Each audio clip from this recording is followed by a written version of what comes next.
nhãn nhang này. Kỷ niệm xưa giờ là những thước phim dư thừa, em tua đi tua lại để làm chi nữa. Sao vẫn thương một người này đã hết thương mình, sao em chưa một lần tự thương lấy em.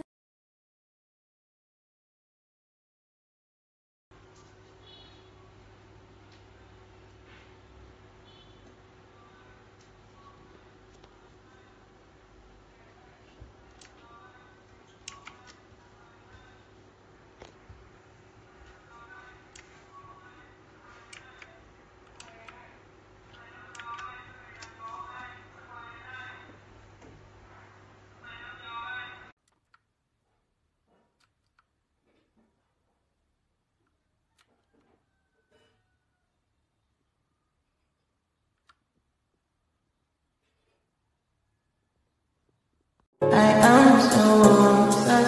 I want to chop your body. I want it, I wish you would let. Open up and I see you would let. You're my love, my city.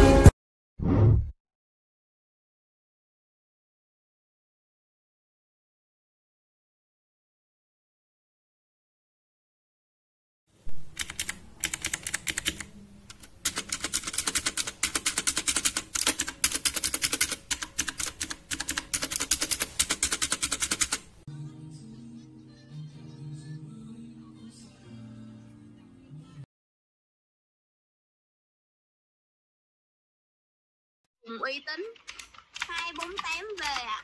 Có vụ đó hả?